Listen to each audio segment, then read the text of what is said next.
Coming up next, the Bookening reads The Moon and Sixpence.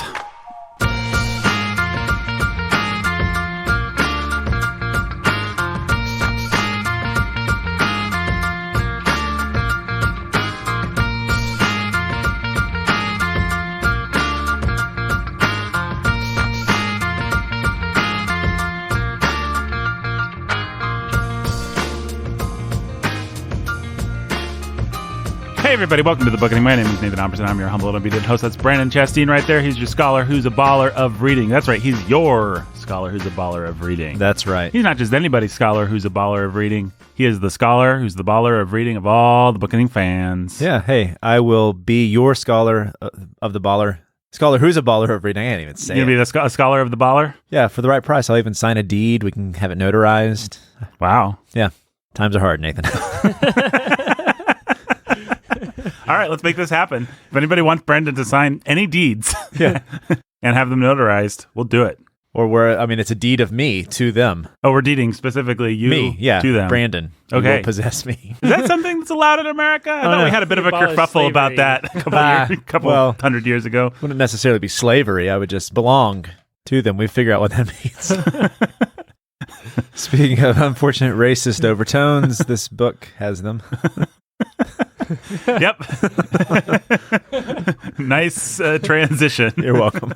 Brandon, why don't you introduce the third member of the Bookening triumvirate? I will. He's the pastor who's a master of reading. Mm-hmm. One Jacob Kyle Menzel. There he is. That's hey, Jake. me. Hey. A slave to quality. Yep. A slave to great podcasting. Me and Britney Spears. You and Britney, is she a slave to quality? She's a slave to you. She's a slave to you. I forgot about that. Britney Spears, to my mind, did two good songs. They were Baby One More Time and Genie in a Bottle. Genie in a Bottle. Backstreet's Back. All those great songs she wrote. Oops, I Did It Again and Baby One More Time, I think, are pretty great pop songs. I do not really hold with the rest of the Spears oeuvre. Not a big fan of Toxic or some of those other ones. There's that really one percenter kind of song. You remember that one, Jake? A white privilege one percenter song. And they say she's so lucky. She's a star, but she cries in her lonely heart, thinking, if there's nothing missing in my life, then why do these tears come at night? Really relatable. You nailed it. That was good stuff. Isn't that Is good Britney stuff? Spears in the room? Comrade Spears. Yeah. Comrade Spears was in the room for a minute. That was. See you later. Bye. Bye, Comrade Spears. Bye, guys. Oh, wait, she's back. Hey, Brittany, how do you feel about the Bookening? Oh, I love it. I listen to it every week. What's your favorite book? Mein Kampf. Wow. Wow. Why are we calling you Comrade if you're a member of the National Socialist Party? I don't know. You guys are the ones doing it. You know, Bye. Bye, Brittany. Wow, Britney Spears on our podcast. Wow, who would have known? I didn't even know she knew how to read. A bit of a coup. Yeah. Bit of a coup. All right, guys. Well, I don't know that we're going to be able to top that with W. Somerset Maugham. Nope. But let's do it. Let's talk about the moon. Let's talk about Sixpence. Let's talk about the whole kit and caboodle. Let's do it. And what's that sound?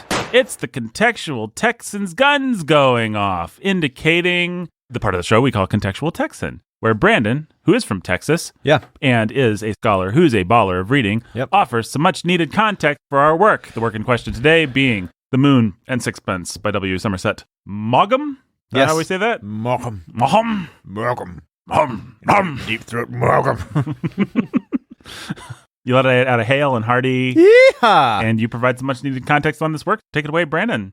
Let's do it. All right. So we usually start with bio, and we may as well start with bio. Yeah, actually, what we usually start with is you saying the phrase, we usually start with bio. Yeah. You like to remind people that... I do. Not only do we start with bio, you like to remind people that that's what we usually do. We do, and we've been doing that for so long now, because we didn't usually used to start with bio. Right.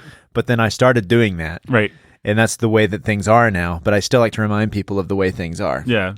Somehow you're It's not like insecure we do about the idea that we start with bio and you feel the need to bolster it verbally. Like, No, just remember, guys, we start with bio. I don't know if there's so much insecurity as it's a good essayist style is to just tell people where we're at. And you're Some literally peeing insecurity. your pants. Yeah, I am shaking and trembling all the time before I do this. Before you do this. Yeah. The amount of coaching that goes into getting Brandon to do these, I'm so terrified. these contexts. Yeah. Jake's over there like, you couldn't do it, champ. Yeah. Doing his best Burt I have Lancaster or a whatever. very wet towel on my shoulders. Go get him, Rock. For some reason, I have red. And the Boxing gloves morphine on. IV to chill you out. Yeah. Let's not forget that. Let's not forget the morphine IV. No. Or, the I can morphine feel IV. it hitting now, though. The morphine's hitting? Yeah, it's rushing through my blood. All right. Yeah. Lord Morpheus And I guess himself. I just don't know. All right. All right. For those who know, that was a reference to something. So we usually start with bio. What are we going to do today? We're going to start with bio. Whoa. Oh, man. And as seems to be the case with the authors we've been doing lately, our guy was lived through modernism. So I'll get to talk a bit about that. Isn't that fun, everybody? Isn't everybody excited?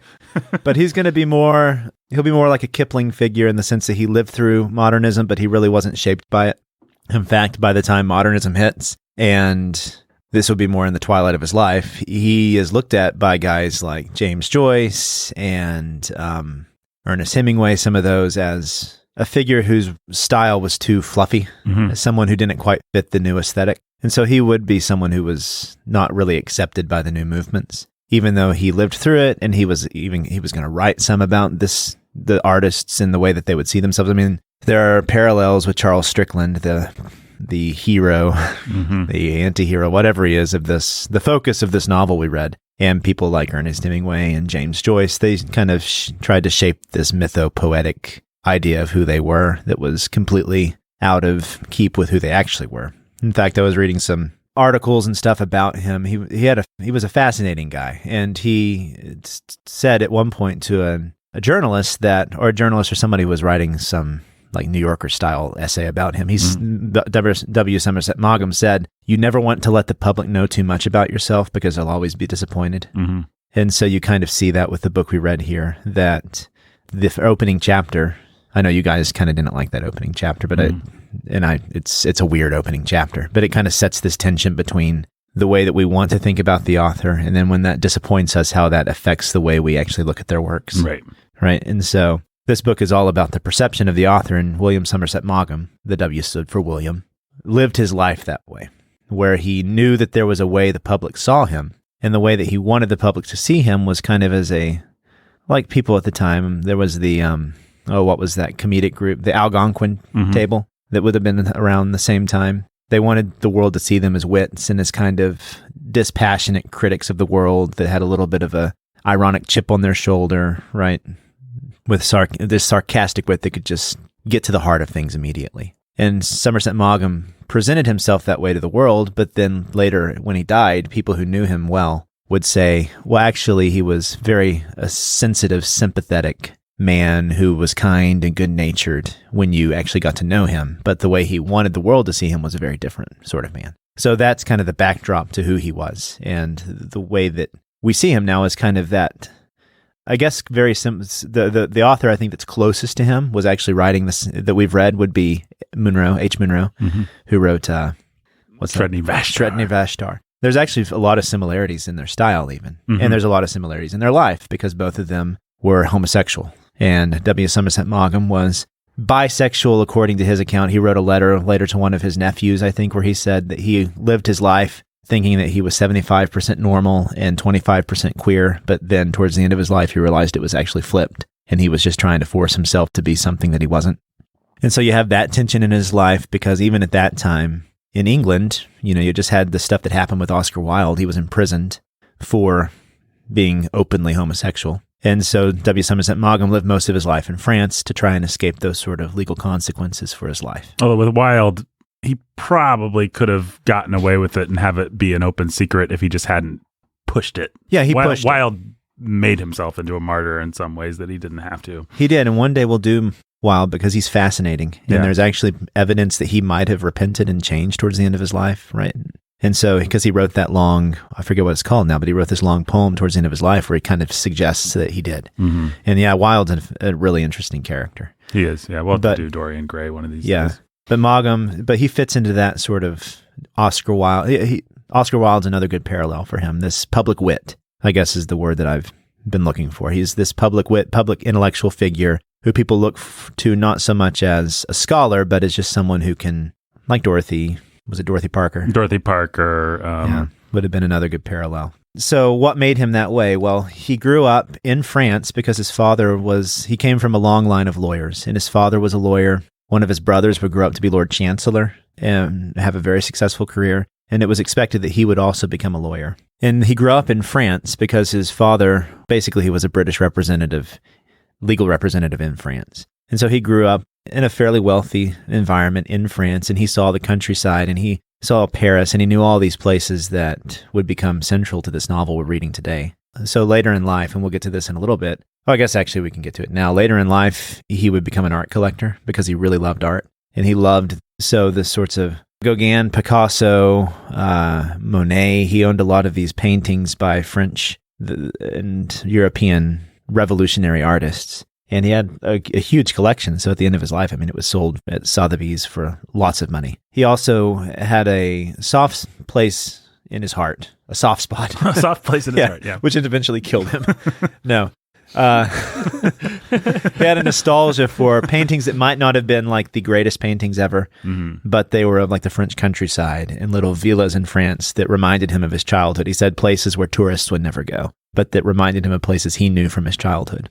One reason he had this strong nostalgia and connection to France is that both of his parents died when he was relatively young. His mother died when he was 8, and so he would live kind of under the trauma of having lost his mother for the rest of his life. He kept a picture of her on his nightstand. That really shaped who he became. And then his father died of cancer when he was young as well, and so he had to go and he had to live with his grandfather, or his uncle, Henry MacDonald Maugham, who was the Vicar of Whitstable in Kent. And this man was hard, was cold, was distant. And for a young boy who had just lost both of his parents, it was to have to leave France with all this nostalgia and all this warmth that he remembered of a happy childhood. Anyone who has a happy childhood, you know that the place you came from and that home you grew up in has a lot of these strong connections that are warm. But then he goes and he lives with this uncle who's very hard to him and very cold and distant. And it really shaped who he became. He no longer wanted to be a lawyer. He decided that he definitely didn't want to be like his uncle. He had to go to the King's School in Canterbury, which was also difficult. He was teased for his bad English which is a surprising fact to learn for me, his first language was French. He actually wasn't a native English speaker because he grew up in France. He didn't never write in French. But so, he learned English and he knew English because his parents were both English, but French was really his native language. And so he was made fun of for his bad English in high pressure situations. He had a very severe stutter that would haunt him for the rest of his life, and he was also short like his father, and so he's made fun of for that as well. And if anybody's ever read like Surprised by Joy by Lewis, you know that probably other things happened to him at boarding school because of who he was that just would eventually shape who he became, right? And so he had this hard uncle. He had an awful experience at boarding school. He convinced his uncle to let him go and study philosophy at Heidelberg University, where he began to realize that he wanted to be a writer. He wrote his first book there on an opera composer, Giacomo Meyerbeer. Never heard of him. But he also had his first affair with a man there as well, who was 10 years older than him. And so it was then, at the age of 16, 17, he was already discovering his sexuality.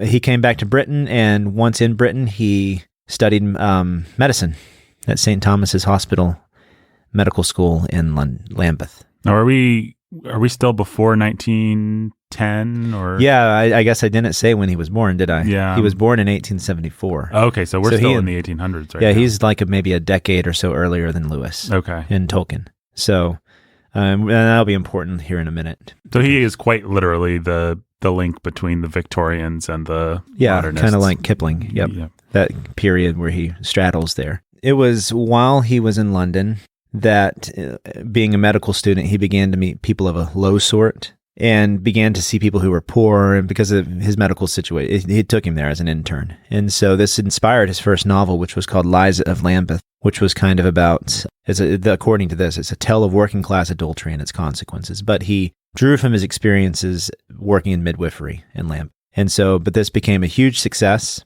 and sold out like within a couple of weeks. And because of that, he was convinced that he should just become a writer and follow the writer's life. And really, the rest of his life is based on the success of that novel and then the success of his plays by I think it was the late 19-teens, like 1909, 1910. He began to have success as a theater writer as well. So he had some successful plays. And in fact, there was Punch magazine at the time, like did a little cartoon where it had Shakespeare looking at the bill with Maugham's name on it, like trembling, nervous that Maugham was going to take over his position. Hasn't happened. You're doing okay, Bill. Yeah, you did okay. But anyway, so he really had, from about 1910 to 1940, he had a great amount of success. He was really known as one of the important writers and definitely one of the most financially successful British writers of the time. It would be around this time that he would move to France and he would buy a house on the French Riviera. And later in his life, that would become one of the great literary salons where you'd have a lot of writers and artists and parties happening. And this is where he would eventually have his great collection of artwork.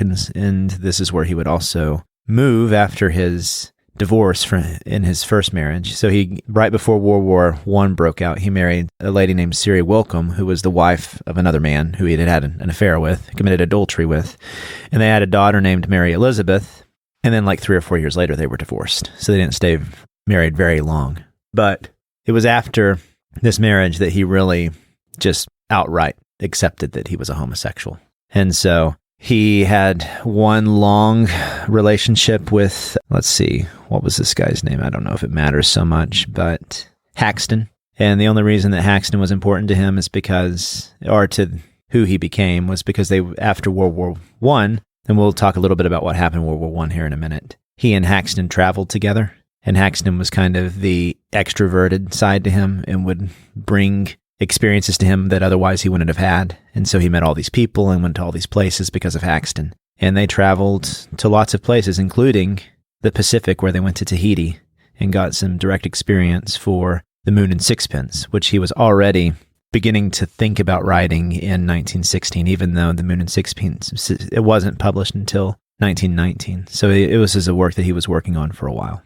All right. Go back quickly. There are a couple of interesting things that happened in World War I that are just interesting to his biography. Don't really play into the larger points I want to make. But he was too old at the time that World War I broke out to actually serve. So instead, he joined what's called now the literary ambulance drivers, which included Ernest Hemingway, John Dos Passos, and a long list of other. Jean Cocteau, I don't know if you know who he is, and was a French filmmaker and poet. He also, so these were guys who, since they couldn't serve, or maybe they were too young or too old, or other things kept them from serving, would drive ambulances for the war efforts. And he was a part of this movement. When his term of service ended with the ambulance drivers, he actually became an intelligence worker, kind of like for the MI6, the early instance of that.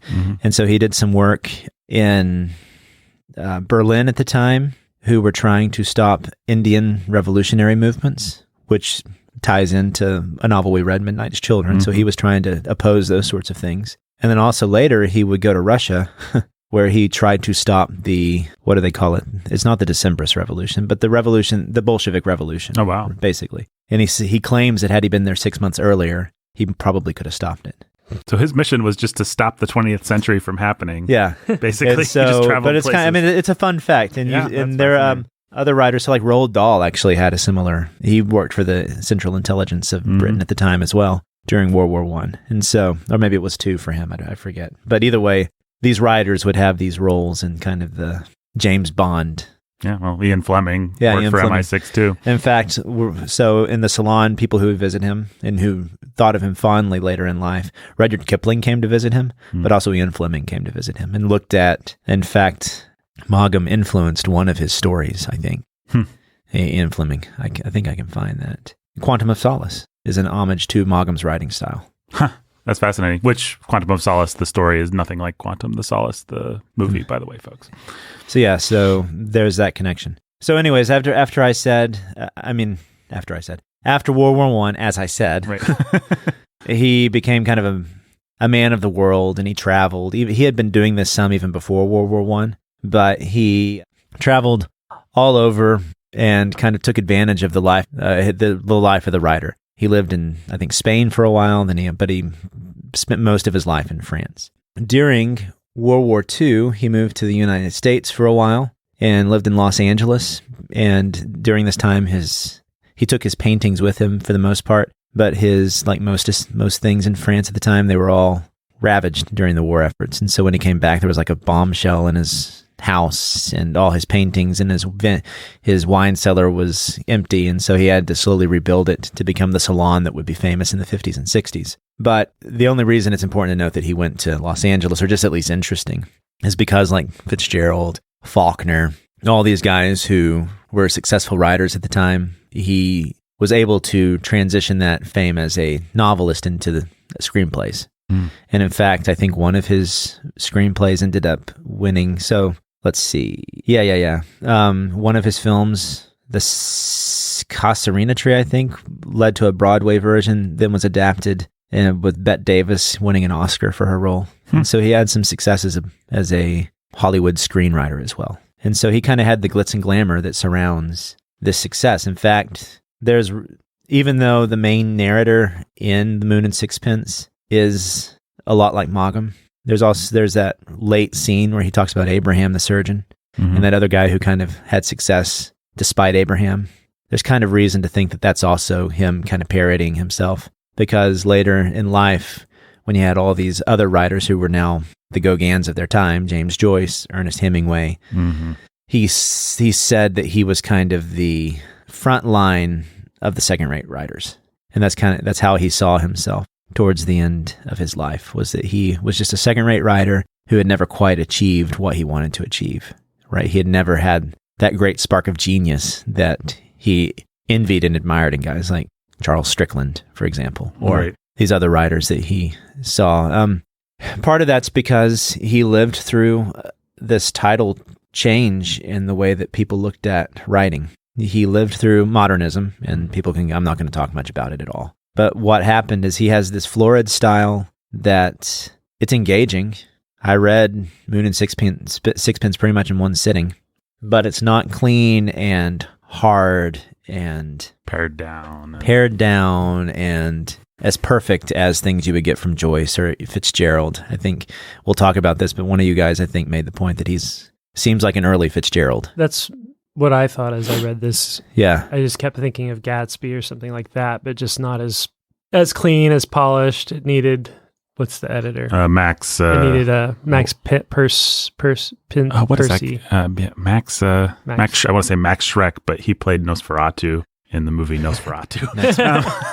Maxwell Perkins. Maxwell Perkins, yes. Yeah, he needed a Maxwell Perkins to make him a Fitzgerald or a... Well, I had the exact same thought. I mean, I didn't think Fitzgerald specifically, but reading the book, I was just like, wow, this guy... And then I looked up the date specifically because I was like, this 10 guy... years too early, This right? guy feels like he's pared down compared to the Victorians. It's like he's trying to get to modernism and he's not quite there. Yeah. Like another draft, he could cut it down, kill that first chapter, and get rid of some of the excess verbiage. Like he's close, but he really does feel like the missing link between the Victorians and the modernists. And I imagine, I don't know this for a fact, but I imagine he was looked down on by the New Guard. Actually, he was. I was about to read a quote about that. Okay, yeah. So there was one critic who said his plain prose style was criticized as such a tissue of cliches that one's wonder is finally aroused at the writer's ability to assemble so many, and at his unfailing inability to put anything in an individual way. There you go. So in that sense, I also think that, what's that one character, whose wife Blanche? Strickland's wife. No, no, Strickland's wife is... the hack, the Dutch guy. Yeah, the Dutch guy. Kovke or... Yeah. There's a little bit of a parody of himself there too, I think. So he's the guy who can see beauty in everything. Just can't create it. Just can't create it. But when you said he was financially successful, that's when I knew, like, I bet all the I bet Gertrude Stein's little salon hated him because he must have been like the guy that all the old ladies read and liked and thought was a great novelist. And we're just like, come on, we're making art over here. So in that way, he's like Kipling. He lived just long enough to see himself mocked. Right. He's lived just long enough to see, and he wasn't enough of a Hemingway to reinvent himself and write The Old Man and the Sea. He ended up living long enough to see his style die and see the twilight of his fame and respect, even though Of Human Bondage is still a respected work. Yeah, I'm sure we'll do it one of these And days.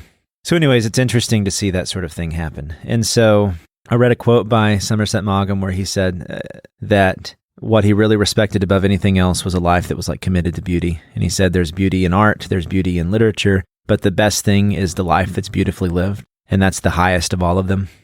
And so you see overtones of that in this book as well, where you have that captain who talks about the atoll that he lives on with his wife, and they make the coconut plantation right out of nothing. And so but what he really wanted was this sort of deep mystery of beauty that lies under the surface of everything that comes out in these primeval abilities and powers in these rare men who have this heavy burden placed upon them to reach deep into the mysteries of life and then express it in a new way. And he had respect for that, but he couldn't quite get there himself, I think, is towards the end of his life is how he saw it. But I think that he would argue that he had a life that was beautifully lived.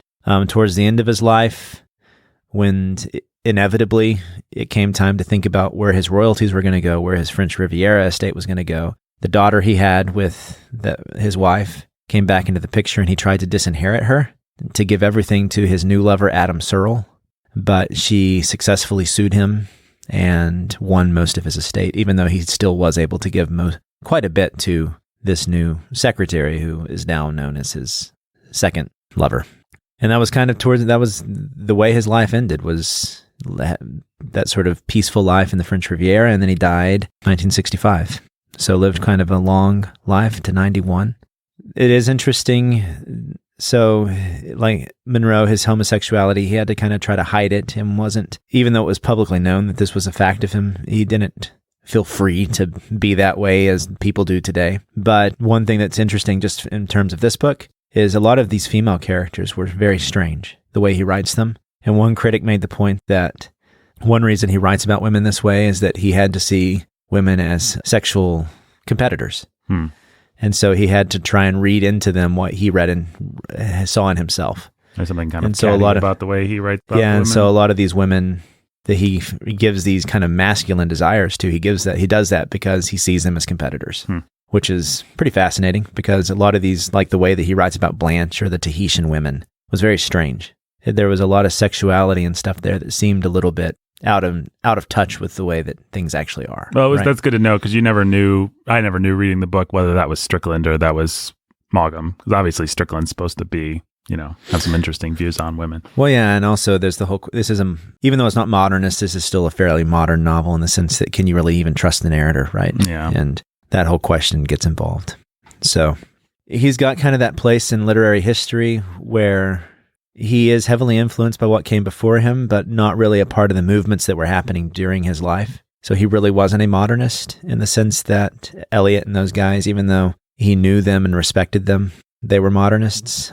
So he wasn't shaping any literary history that way, though he was heavily influential as far as just being a successful writer, and he knew everyone. And so really talking about what was happening during his life as far as literary history goes, it's more just an interesting side note to make about history at the time, as it is in the sense that it's not really going to show much about what his style was, right? Mm-hmm. Does it make sense? So we're not going to really dwell on that. In fact, what I want to do instead is kind of dwell on what came before him, because this idea, so as I was reading this novel, and I think that Maugham believes a lot of what he was saying in this book, and I think that one of the places where you really see his aesthetics come out the most is when you get the doctor telling about what the house was that got burnt to the ground, this lost masterpiece, where he says that it was like you were sitting next to a room that you thought was empty, and there's this deep, but you feel that there's some presence there, there's some mystery there, there's something that only the senses can access, but really reason can't, right? There are all these implications there about art that as I was reading it, it really, it began to remind me of something. And actually what it began to remind me of, and a lot of our listeners come at this from the Christian angle, right? And so it reminded me of some of the things that young Lewis would say, right? Or that you read in Surprised by Joy about the way that Lewis thought about art. And especially about the way that like Owen Barfield and those guys, and even Chesterton to an extent, like his essay on chalk. Have you ever read that? I think so. Where he talks about there's like deep mystery and color to life, and that we can access it kind of with the senses and imagination, but there's this essence at which even that's beyond real reason. And so there's this deep feeling of transcendence and mystery. And Christians get wrapped up in this as well. I understand where it comes from as far as Christian aesthetics goes to an extent, and we can probably tease this out, maybe not now. But also it's really fascinating to realize that now and here in Maugham, writing at the same time as Lewis, writing just a little bit after Chesterton, all these guys are also sharing in kind of a moment, a historical moment that came out of some, which is really fascinating to realize and see, because I think it helps you, when you realize this, it helps you put yourself at a distance and say, okay, so what of this is of value to me, and what of it really should I question? Does it make sense? Yeah. And so, because there's something that always has been a little problematic to me about this deep mysticism of art, that even some Christians share in, like that art can access some deep hidden truths that through imagination and through feeling that you can't access any other way. And there is some truth to it, but that also leads to the sort of image of the artist as a prophet, or the image of the artist as a priest, that you get with guys like Blades of Grass guy, William. Oh, Walt Whitman? Walt Whitman, thank you. I was wanting to say William Wordsworth. William Wallace. Because he literally, in the mid-1800s, was writing essays about how the poets were the new priests. One of my favorite scholars, who actually is a horrible guy, but he still did some fascinating stuff, was Michel Foucault. Mm-hmm. Because what he did is he wanted to show how every historical moment comes out of other things, and to help you untangle where your moment in history is, right? And so he did like this deep historicism to thing. And so as I began to think through this, I was like, well, actually, yeah, Maugham and Lewis and all these guys, they do share in all these moments and these thinkers and things that aren't really Christian, even though some of them thought they were Christian, but are traditions that we should know about and we should consider and we should weigh when we're deciding whether or not to follow in these guys' footsteps, right? Mm-hmm. And so this takes us way back to Romanticism, and we have an episode on Romanticism, I think, with our Mary Shelley episode. Yeah. But one guy that we didn't really talk a lot about in that moment was John Ruskin. And do you know much about John Ruskin? I don't. He was one of the first critics who became very influential and had a movement sort of start around him. And so he would champion the Romantics, but then he would also champion the Pre-Raphaelites. And we talked a little bit about those guys as well. But really what he was all about was, it was about the power of the artist through direct observation to access deep meaning in the world, and then to, through their imagination, express that on canvas. And so he didn't like the unnaturalness of like the classical style. What he wanted was kind of the wild imaginativeness of authors who were bold enough to express themselves in new ways. And he was a Christian. Now I'm doing air quotes. And he thought that through this, some of the old artists, like in the Gothic style, were bold enough to break with tradition, and through the Gothic style and through these other styles, give people new ways of accessing divine truth. Now, why is this dangerous? Well, because we already have a way to access divine truth. It's called the Bible, right?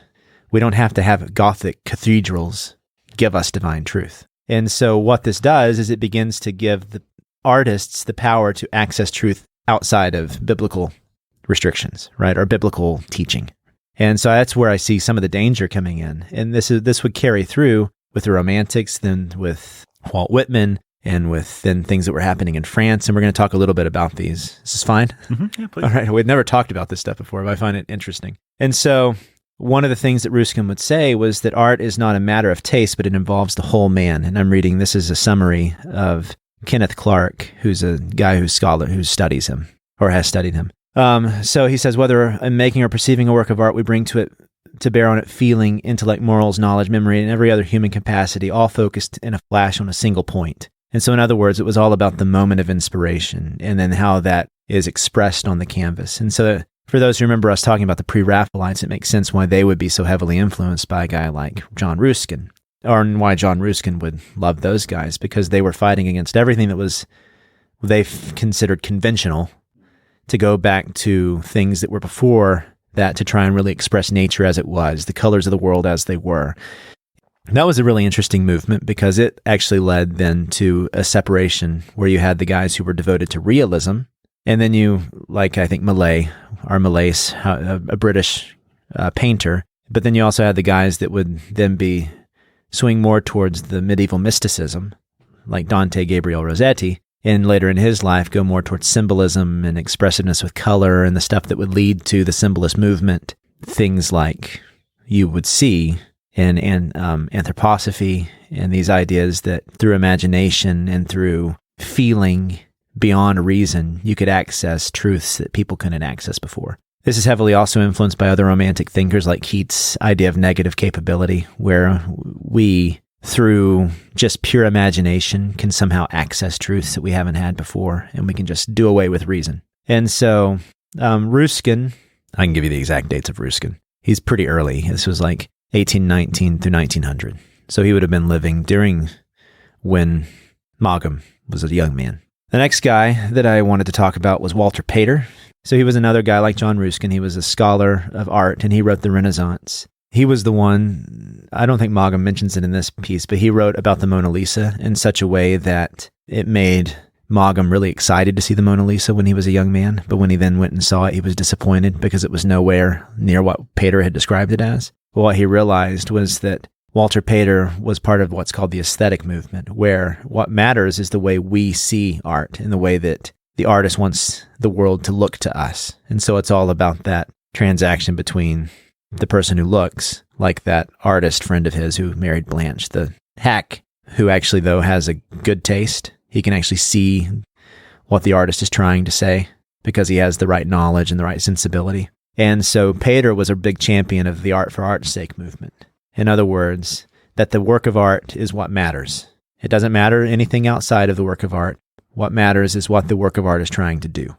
And so conventions don't matter. Tradition doesn't really matter. What matters is whether or not the work of art is expressing the imagination of the artist, right? And so it's easy to see why the cult of genius arose during this period from guys like John Ruskin and Walter Pater, because what really mattered was not so much tradition, was not so much craft, was not so much art like that, but was more the individual artist expressing some deep insight they had to the mysteries of the universe that had never been seen before. Which then suggests, and you see that in this novel, that there are deep hidden mysteries of the universe that have never been accessed or seen before that these great geniuses somehow have access to and are giving to us. Instead of it being the same old truth, right, there is nothing new under the sun.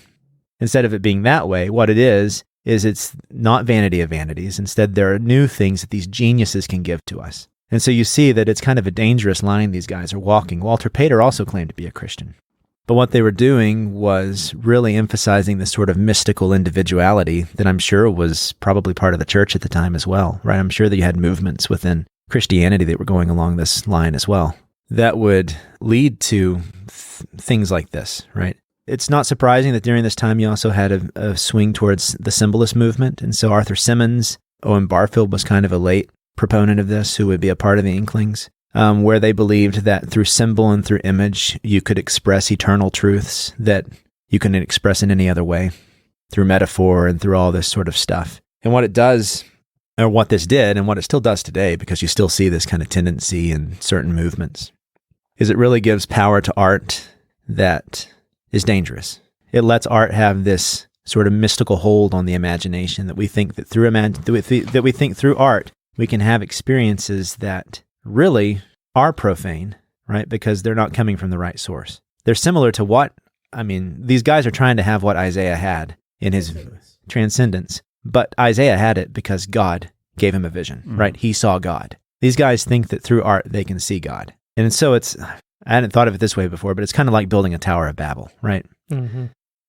I mean, some of the arts use some of the movements, and even though some of it's fascinating, like Kandinsky and these guys, these art movements that you see, a lot of it is like Babel. A lot of it does look a lot like nonsense that came out of this movement. With art, I think because it's about colors and shapes, it's harder to see it as nonsense. Even though people look at Picasso and think of it as nonsense, there is still skill and stuff involved there. Interestingly enough, one of the ways it doesn't work as much, where it does just become babble and nonsense, is with literature.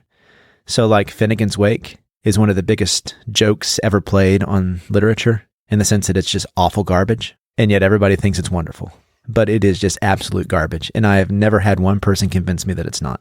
And I've talked to a lot of people trying to convince me, well, you just got to understand what Joyce was doing. I'm like, yeah, I understand what he was doing. You have to convince me that it's worthwhile to care.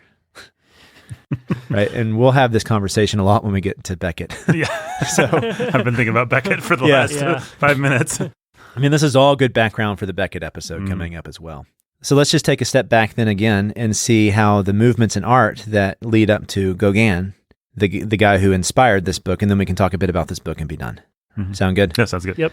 In France at the time, you had a lot of movements that were trying to move away from the realist traditions. And so everybody knows Monet, the Impressionist movements that were trying to look at color in a new and exciting way. And I really have no issue with Impressionism. I like a lot of what came out of that. Sure. But what was dangerous was this got connected to kind of the poetic movements of the time as well. So Charles Baudelaire, he wrote a famous essay called The Artist of the Modern World, where he talks about this. I forget the artist that he had in mind. But basically, again, the features, the things that they feature, individuality versus tradition. And so the artist of the modern world is the man who can go out and can look at all the world, and then in the privacy of it's a lot like Williams Wordsworth in this sense, in the privacy of his own studio, find deep, burning mysteries to life and express them in a new and exciting way to open up realities that we had never had access to before, right? And Charles Baudelaire was writing about this, and he was trying to do it with his poetry, with Flowers of Evil.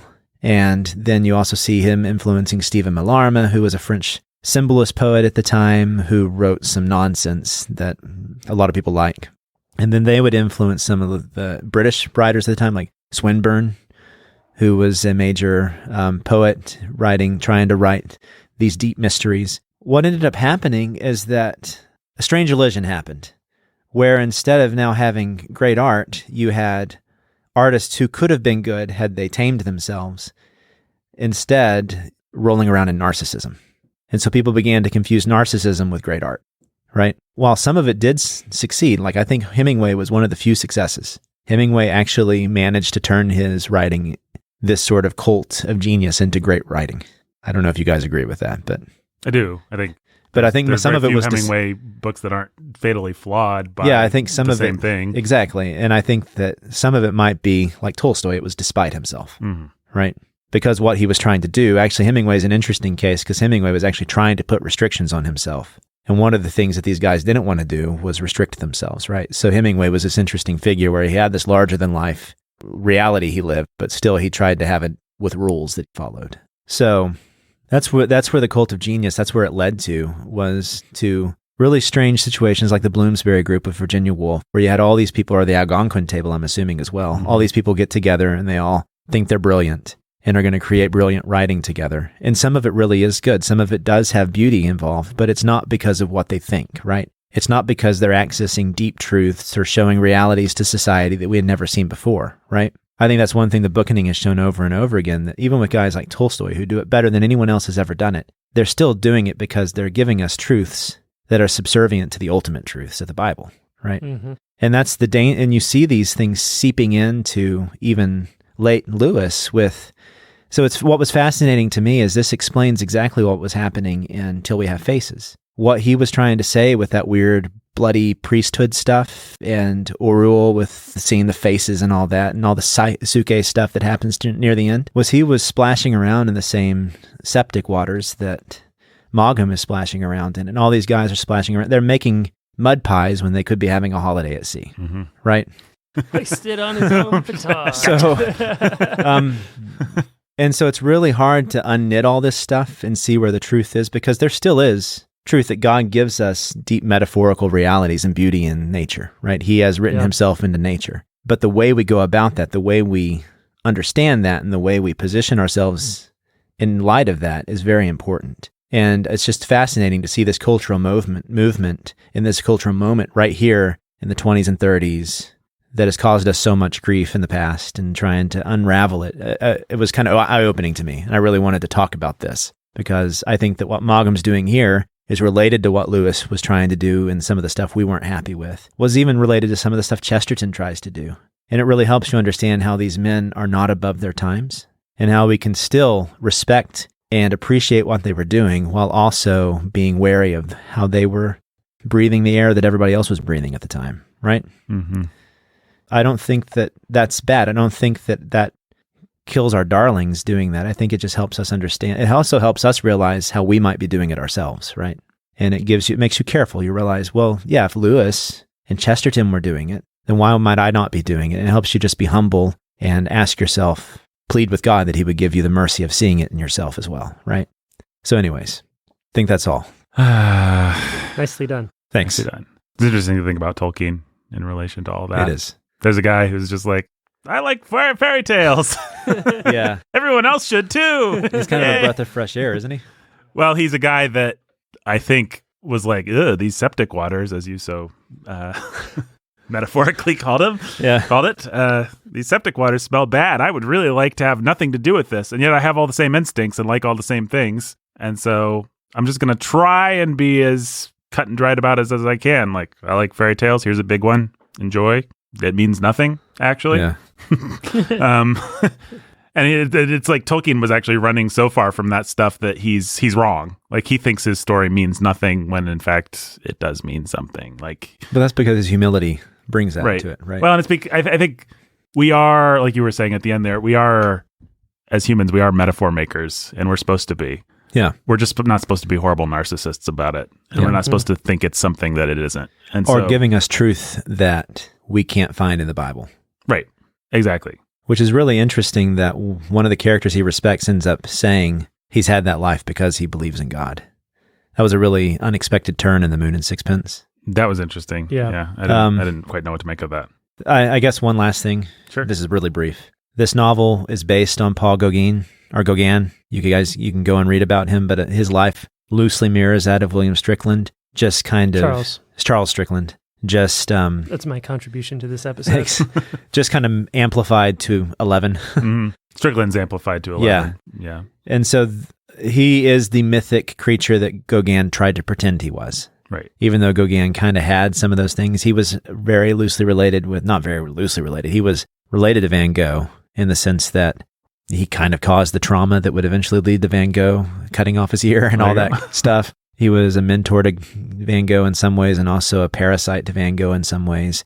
Fascinating history. You can go and read about it. Then the only last thing is where the title comes from. Yeah. The Moon and Sixpence. So most people think that this comes from an expression that you're so busy looking at the road for sixpence that you miss the moon. And so you got your eyes set on making money and you miss the realities that are above you. That's interesting. Yeah. The title contains about as much of a clue as to how Maugham ultimately feels about all of this. Which means in the end, he's okay with Strickland. Pro-Strickland, yeah.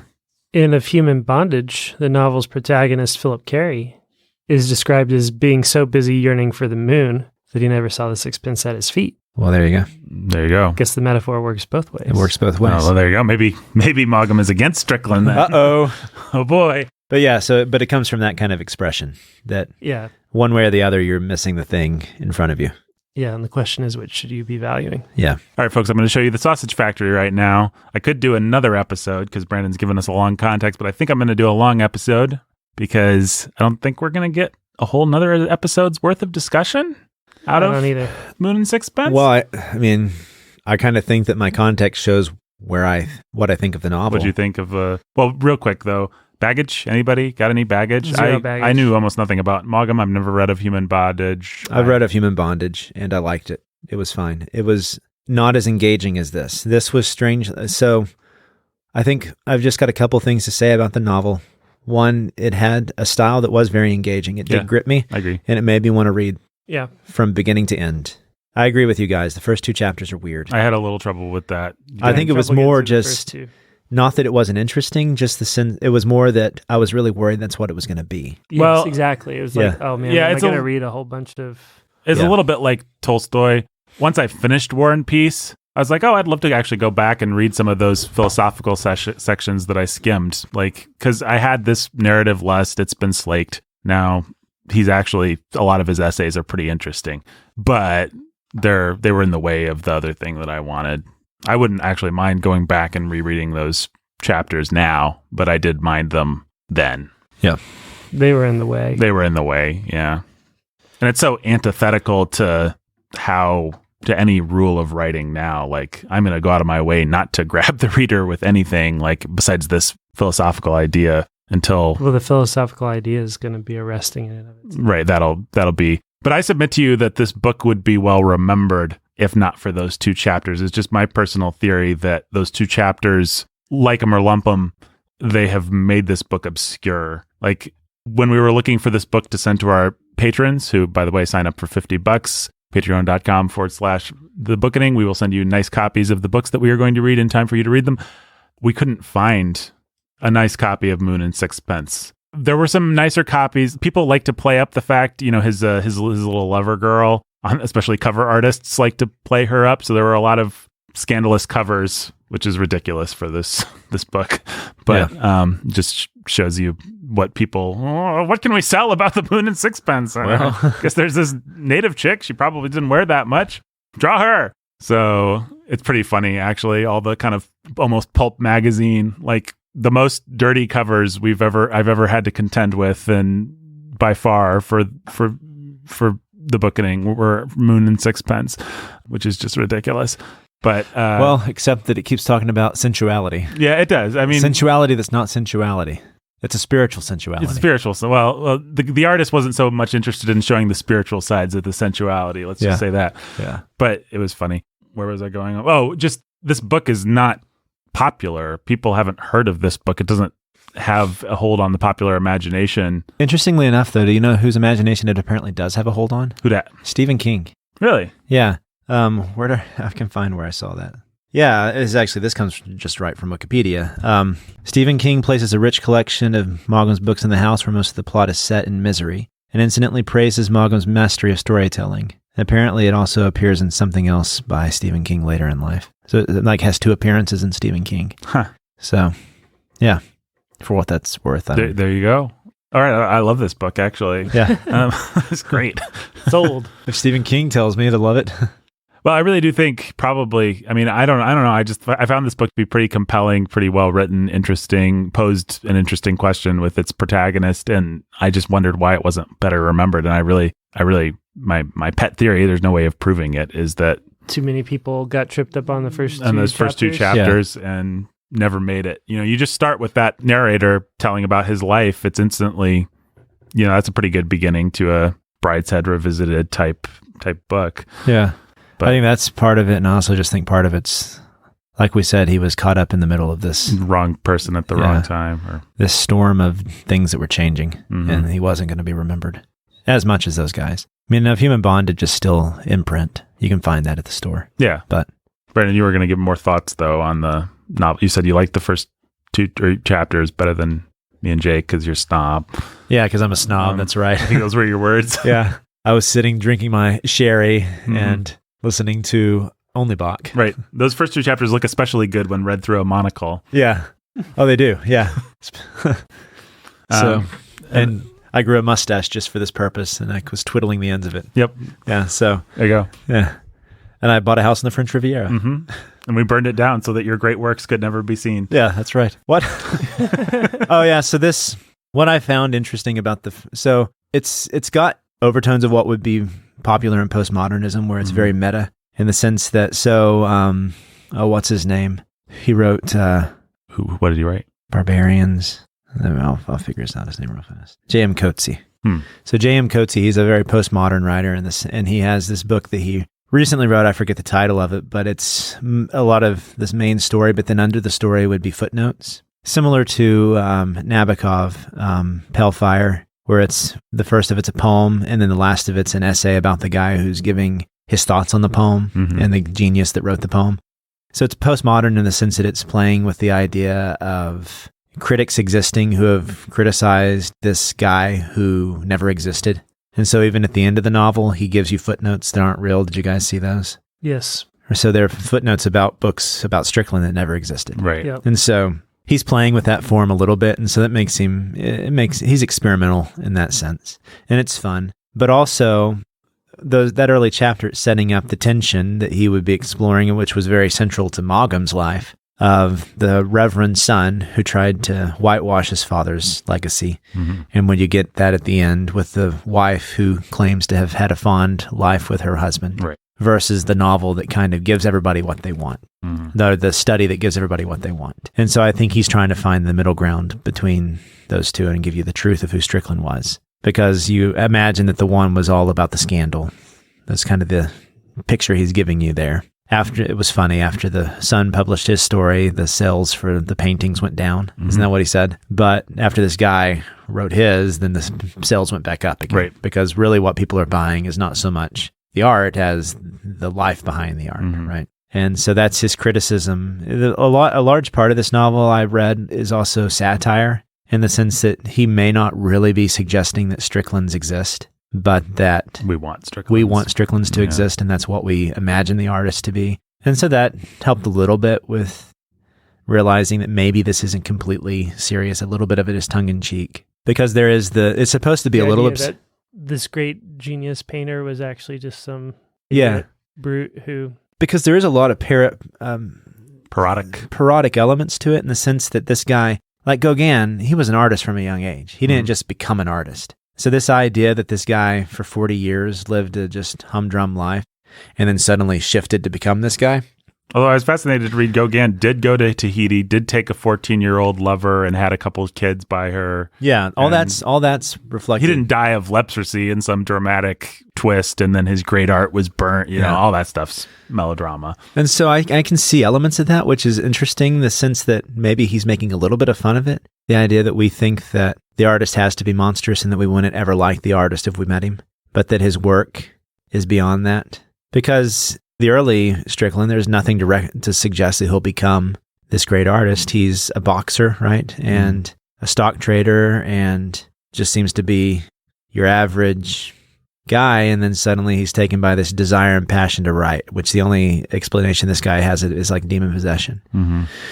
So maybe that aspect to it does show that there's a little bit of parody happening here. I think Maugham does a pretty good job of playing it straight, like keeping enough of a distance from the material they don't really know. I mean, even the fact that our hero, the narrator, he's not the one that goes to the house and sees the glorious thing before it burns. It's just this doctor character. Yeah. Every place where you could answer that question of whether Strickland is a genius or just a brute, Maugham kind of takes a step back and removes himself and chooses to be suggestive rather than definitive. Yeah, which I think opens up the question, like, is he saying then that people read what they want to be in these works of art rather than what's actually there, right? I mean, if this guy is just a brute who went out and decided to paint, are his works really that good, or is it because people want to believe that this is what he was actually trying to do, and so they read it into the work of art, right? And so there's some interesting questions the book raises. So it's a little bit of a satire on Edwardian society in the sense that you had these little soirees. It's like Tolstoy in that sense. You had the wife. She has her soirees where she has these artists that she's going to champion and these writers. But in the end, she's really not.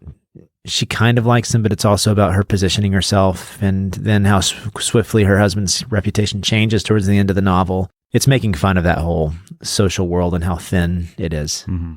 And to that extent, I think he did a good job. I mean, he didn't just make the wife out to be a fool or a monster. He gave her some sympathetic depth as well. No, there again, with her and with the Dutchman, he maintains, I think, an admirable distance. Like, you feel sorry for the Dutchman and for his wife and everything, but you also don't know whether he kind of just got what he deserved for being an idiot or... But then in the end, he goes back to Holland, right? Yeah. And he's going to have his happy life. And so that's where you kind of see the life beautifully lived the first time. Where he's imagining, I think it's the Dutchman talking about how he realizes that it's like a stream, a steady little stream that just flows through all these beautiful meadows and stuff. These lives that are lived in this little village. Mm. And so the novel is asking the question whether the life that even the writer has chosen to live is the life that actually is a good life, right? And I do think the novel's asking you, if you could have that sort of genius, would you even want it? Right. Right. Is that even a good thing to want or want to anybody to have? Well, then he's got that interesting section where he says if Strickland had just grown up among the natives, he would have gotten away with it and we wouldn't have even thought of him as being all that obscene. It is actually just the fact that he had the mischance of being born into Edwardian society that makes him seem like a monster, but all the things that feel monstrous would have just been taken for granted if he grew up in Tahiti. Yeah. Mm-hmm. I mean, there's a little bit of Nietzschean Übermensch about him in the sense that he's got this great demonic purpose that he's going to pursue to the destruction of himself and everybody around him. And I think that that's one of the ideas he's playing around with when he talks about this guy having like primitive pre-good and evil forces. I mean, obviously that's what he's dealing with there because Nietzsche's great work was beyond good and evil in the sense that he's able to just be Merlin and that hideous strength. be beyond what we think of as, be beyond what we think of as either good or evil. He's just a primitive force, right? And how could we really judge him? And he's going to give us these things that, even there, you don't know, is Maugham really saying that's good, or is he just wanting it? I haven't read enough Maugham, and I do know that Of Human Bondage is similar in the sense that Maugham's not the kind of author that just gives you the answer. Right. He's just going to tell you the story and leave it up to you to make your own conclusions. Well, the one thing I think we could probably say, see if you guys go with me on this, he's not saying it's bad. Like, there's an easy way to actually make the wife sympathetic or make the Dutchman sympathetic in such a way that the actual obvious moral of the novel is some moron that wants to sacrifice other people on the altar of his art is bad. We think this guy was great, but actually look at how he treated people. Like, that could be That's certainly not the story he's trying to tell. That's not the story he's trying to tell. And that's a story that you have to go out of your way not to tell, actually. Yeah. The fact that he wants to leave it ambivalent tends to move the arrow towards the compass, towards the Strickland's point of view. Yeah, he wants to tell us that maybe we're the ones who have it wrong. Yeah. Or that maybe he is monstrous in our eyes, but it's only monstrous because, like the Dutchman says, he's got this weight that we have to understand is hard for the person who has it to bear.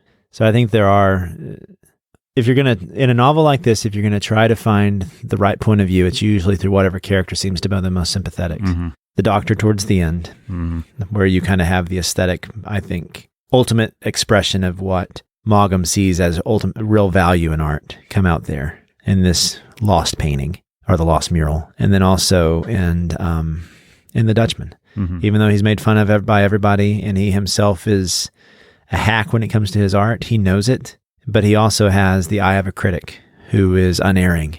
And he's the first one to see Strickland's genius, right? Before the world is ready for it. Yeah. And he, I think, is kind of, I'd hate to say held up as a model as to what Maugham thinks we should do towards the great artist, but at least, he doesn't destroy the painting, and he wants Strickland to go back and live in Holland with him. Mm-hmm. Which, if Maugham, I think, was trying to write a novel to really trouble us about what we think about the artist and what we talk about in this podcast a lot, the character of the artist coming through in their work, right? I mean, this guy is everything monstrous in the great artist ideal amplified 100-fold. I think you said it when you first read the novel to us, that he's really challenging everything we say on this podcast. And I do think he is. I think he's holding up this as an example of what the great artist really is. Right.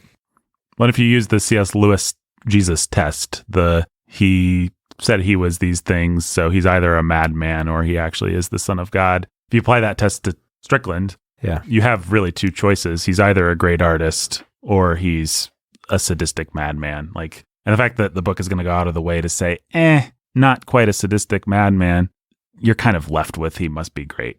There's not a lot of room to... I mean, the book wants to say, can you be both? Right. Yeah, and I don't know how to say this in any other way, so I'm just going to say it. There's a little bit of and it doesn't surprise me given who Maugham is, was sexually. Like in his female characters, you see, like with Blanche especially, what I was saying about that one critic who said that he saw all women as competitors. Blanche has that element to her where he doesn't quite know what to do with her. Now, the only woman that's really sympathetic is that native barkeeper woman or whatever she is. Yeah. The big kind of... But she's even promiscuous, right? Yeah.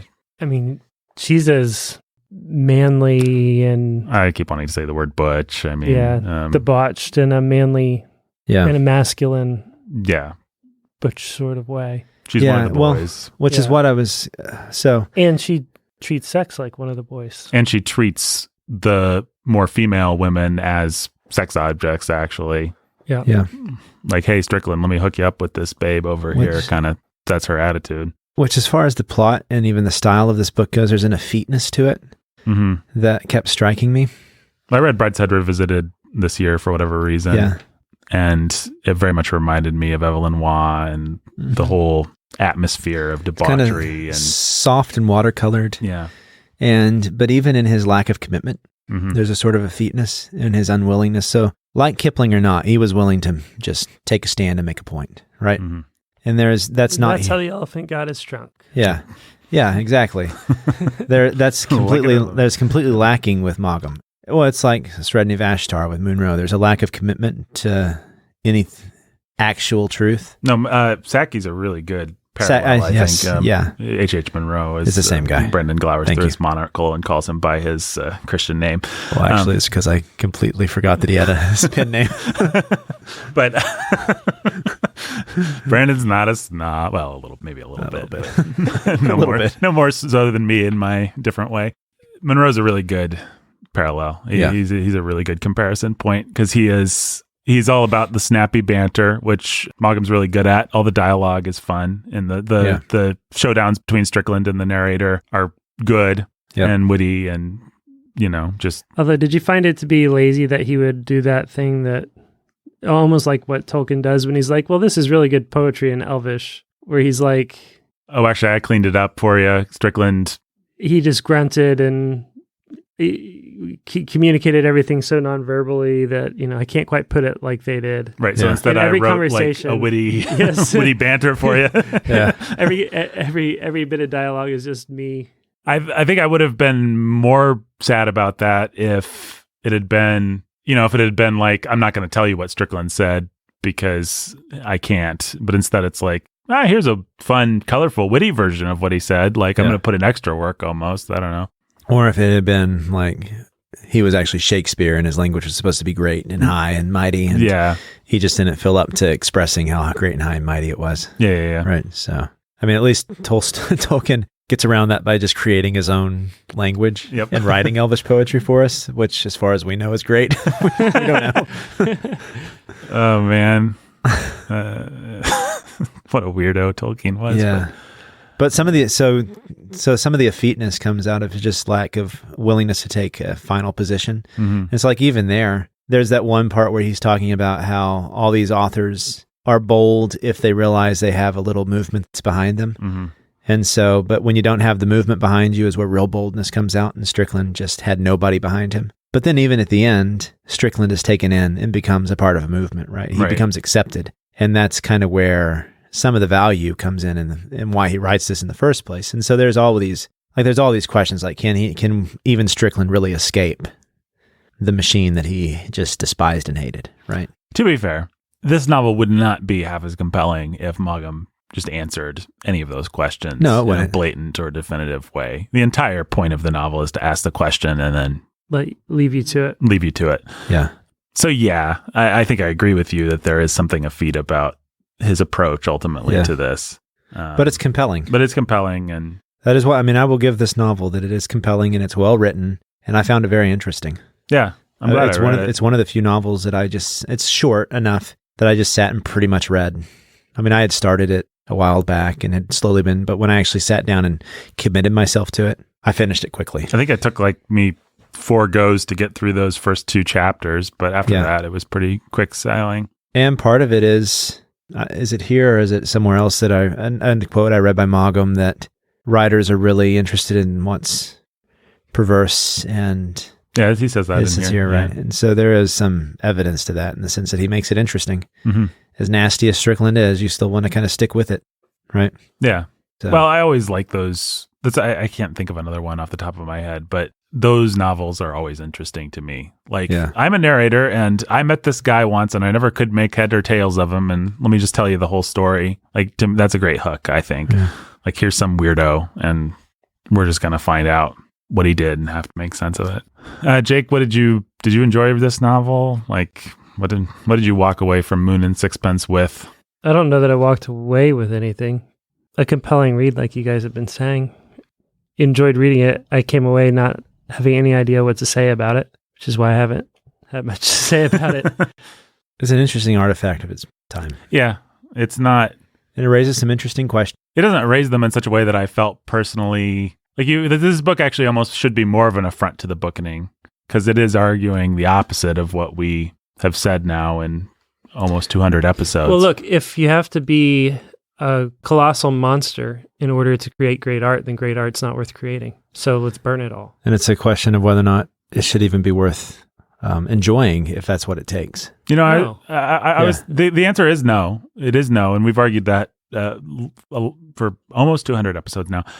I was thinking in the shower this morning, you know, there's a way that you could make it more interesting for me, Maugham, and I don't know how you do it exactly, but if you could convince me that I would love Strickland paintings, because I was thinking about like if some time traveling demigod came up to me and gave me a button and said, push this button and Tolstoy will love his wife and we'll never get War and Peace and the 150 years of humanizing influence and entertainment and joy and wisdom that book has offered to people, would I push the button? I was like, I guess I'd have to, but that would suck. Like, We'd lose it. I mean, the fact is, the Bookening has been a record of us arguing against the cult of genius. It's also been a record of us reading almost nothing but authors who were awful people, who mistreated their families, who were serial adulterers, and produced stuff that we absolutely love. And that includes Tolstoy, who we love more than anyone. Yeah. And if the feminists could ever win, that would include Jane Austen. Yeah, exactly. So this book doesn't really make that question all that compelling to me. And I know what the quote unquote right answer to the question is, but it is true that we three men live in this tension more than maybe we're even happy to admit on a regular basis. Yeah. I mean, every time you pick up Tolstoy, you're living with the questions that Maugham wants to ask in this book, or Steinbeck for that matter. I mean, really, Jane Austen's the one that's above approach, but she's one of the only ones. One of the only ones. Yeah. Maybe the only one. Maybe the only one. Yeah. No, so yeah, I didn't feel threatened by the questions he was asking. No, I didn't. And I think that that's probably a failure of the book somehow, because I feel like, as I've been making the case, you could threaten us with those questions. Unless, and this could also then just be a failure of the book, unless it was supposed to be more of a parody than it was clear. And this would have been more scandalous to those who believed that at the time. Does that make sense? Mm-hmm. Maybe if that was his goal, was to make fun of the people who believed this and wanted guys like that, and would have been offended to think of a Strickland as becoming a Gauguin. Right. Let me tell you how seedy the Gauguins of the world actually are. Then, I mean, yeah.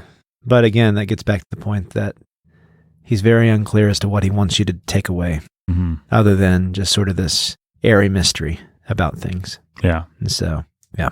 I wonder if there must be what is the great book and or movie about the artist? The Portrait of the Artist as a Young Man. Oh, yeah. That's the artist as a young man. I don't know. I'm sure there must be one. Yeah. I'm fond of Amadeus, although it has its problems. Yeah. Number one being that it has nothing to do with history, but it's a good play and movie. But I don't know. The book that actually gets the artist right, the book that the Bookening would say, this expresses the artist. I have to give that some thought. I don't know. Yeah. David Copperfield. Yeah, no. Maybe it doesn't exist because it's so hard for artists to actually be self-critical enough without just being despairing. Well, how many burned coconut huts out of 1,000 do you give to War and Peace, Brandon? War and Peace? Yeah. 1,000. All right. What about, I can't remember the name Moon of the book. The Moon and Sixpence. Out of 1,000? Yeah. Oh man, Nathan, it's above average, so it's not 500. You get to the 800 level, you're pretty high. What level do you have to get to that someone should read it? Above 600. Okay. Is it above 600? Yeah, it's in the 600s somewhere. 666? Sure, 666. There we go. Okay. Strickland would love that number. Yeah, Strickland would love that number. Saucy devil. Yeah. Jake, same question. Burn it all. Burn it all. So 0 out of 1,000? No. You don't like this book? If you have people shouldn't read it? 600 is people should read it, then I'm going to give it 590. Whoa. 590? So he just cleaned it up, deleted those 2 chapters. His self-assessment is correct. He's at the front of the second tier, and there's enough people in the top tier. I'm not sure why you should bother with the second tier. Yeah, I would say if you're doing a literature podcast, it's a good book to read and talk about. Is it? Sure. We got a great episode out of this. If you've got a friend that is going to do a bunch of research and talk about pre-Raphaelites and stuff, it's great. You can go on for quite some time. But Yeah, I mean, why would you read this instead of, say, of Human Bondage? At least if you've read of Human Bondage, you could say, I've read Human Bondage, and people would know what you're talking about. Plus, our copy of this book has a weird picture of a guy with a green mustache. This is Gauguin. I assumed it probably was, but let's work on our mustache color. Did you guys feel the elemental mysteries of the world looking at that? No. Yeah, I'd more than happily set that thing on fire. This is the artwork that we're talking about. Oh. I'm showing it to them. Yeah. Gauguin self-portrait. It's amazing. Yeah, I think I'm with you. I'll give it $5.99. And if it sounds interesting to you, if this is the kind of book you'd like to read, I'll give it $600. But I wouldn't go out of my way to read it, I guess. That's a very Maugham rating scale there. I'm a pretty effete guy, as we know. Unwilling to commit to any of my ideas. Jake, if you could press a button and give Tolstoy a happy home life and destroy Anna Karenina and War and Peace, would you do it? That's not a fair question. Seems like the question that I'm asking. I would do it. All right. Brandon, same question. No, because I'm not the author of those sorts of things. That's a way out of my unfair question. So you'd just be like, it's not my button to press. That's right. That's what I'd say. What if you had to? I'd press it, Nathan. Okay. I wouldn't. Let Sonia suffer. I would probably not exist as I am now. Give me War and Peace. Yeah. It's worth a couple women and children being sad. They're not fully human anyway. That's right. Strickland reminds us. Yeah. They're just objects. Oh boy, yeah. Okay. I guess we should do donor shout outs. There we go. All right, folks, we're about to do a little segment called Donor Shout Outs. If you want to support the great transcendent art that is the Bookening, you go to patreon.com/the Bookening. You sign up for any amount to support us on a monthly basis. If you want a donor shout out like we're about to do, then you sign up for at least $10 a month.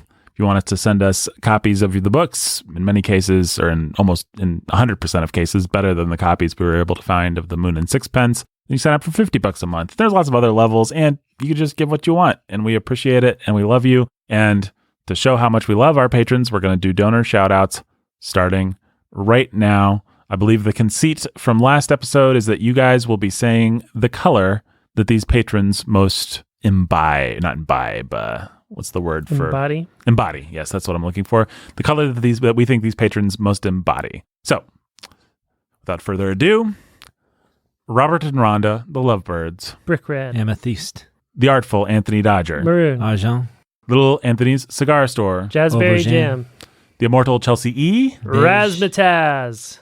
Jimmy Beam and Little Annie Oakley. Blush. Lily of the Valley. Bleu. Trees. Andrew Nestor, the Lovebird. Red Bleu Violet. Ciel. The Keith Master. Plum. Bleu Clar. David's Mighty Men Trucking. Bleu Vivid Foncé. Violet. Brandon, are you speaking I'm German? saying French colors. Are you saying, okay. And, They have different colors in France. Do they have different colors in France? Yeah. French colors. That explains a lot. Le Français. Le Calais Français. Hey, by the way, folks, a little, what's the word? Footnote of my own.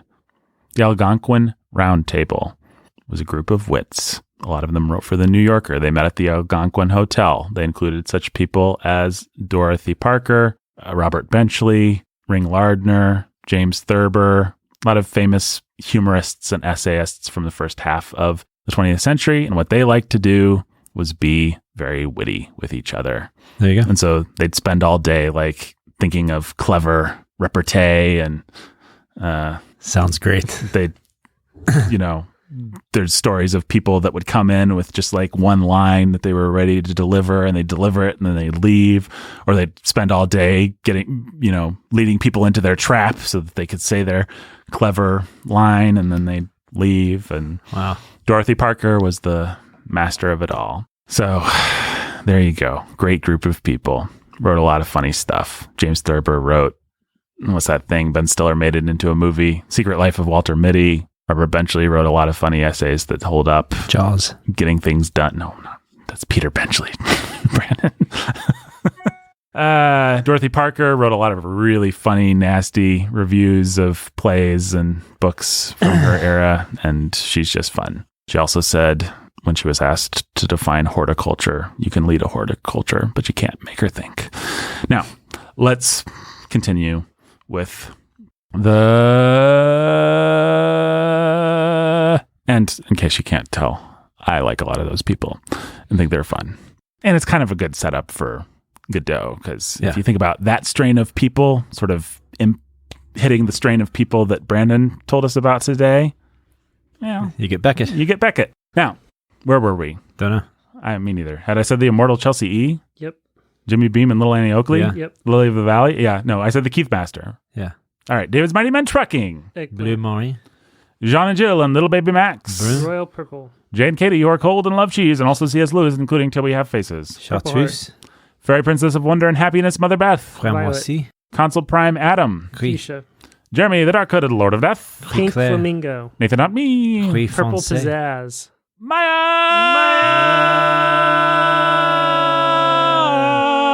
Magenta.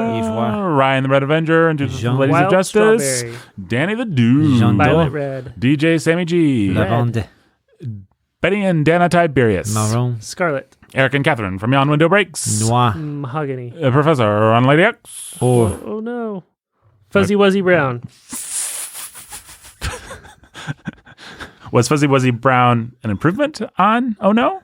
I don't know. I accidentally hit back, but then I came back to it. Jake, you aren't just right thinking where of I these from was. your head? Lavender's green, Dylan, Dylan. Lavender's blue. Lavender's green, Dylan, Dylan. I love you too. Back to Lavande. You got a color for lavender's green? Radical Red. Radical red, man. No Constrictor. Orange. Wild Watermelon. Marjeep. Pink Sherbet. What'd you say? Poupre. The Fair and Fragrant Maiden Chloe. Tickle Me Pink. Six-pack Zach with a mean attack and Catherine with a knack for laying down the smack. Rouge. Marvelous. Anthony was cold in Hayes' life, liberty, and the pursuit of cheese. Sachel. Hot Magenta. No, it's Mauve. Yeah, I got it. Marvelous. It's Marvelous. a pun. Yep. Jiu-Jitsu Jeffrey, the Texas Ranger. Shocking Sepia. Pink. Rachel. Rachel. Wisteria. Leopard Tank Thomas. Purple Ver. Mountain's Majesty. Midnight Ninja Ellen. Blue Violet. Verclair. Queen Kangetta. Manatee. Return of the Jedediah. Indigo. Verfoncé. Jay of Rack and Ruin. Bluebell. Marie. Timothy the Rider at Dawn. Violet. Orchid. Eric and Kate, the Camp Champ Kings, who are warm and love bees. Razzle Dazzle Rose. Blanc Ling. That's a nice combo. Good job. Really the opposite of the effetery that's so rampant in Maugham is the donor shout-out segment on the Bookening today. Matty, Matman. Lavender. Des yeux marrons. Sweet Jamie Sunshine. Carnation Pink. Tyler, the keeper of eternal darkness. And Salmon Laura, the keeper of eternal light. Cold Steel Cody. Vitingerie. Jean.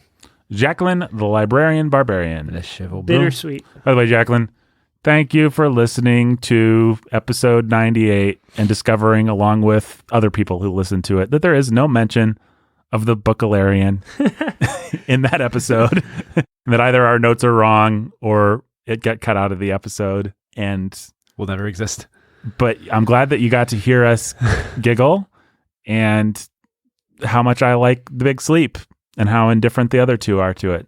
Yep. So as those are the things you said you learned from that episode. But the one thing we know you didn't learn is what the Bookalarian is. So thanks for trying. You're a good fan. John Bombadillo, Bomb Diggity, and Captain Tennille, his mate. Noir. Thanks for listening.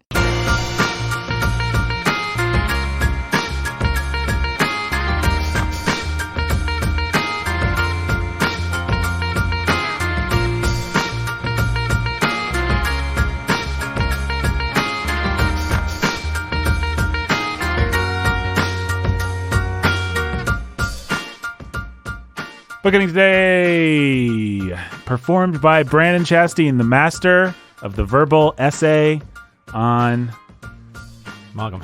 Maugham. Yep. And yeah, that's really all I have to say. Go to patreon.com/thebookening, support our work. Sign up for our Evansville newsletter so you can learn about the great church that's being planted in Evansville by one Jacob Menzel with an able assist by one me. All right. Bye.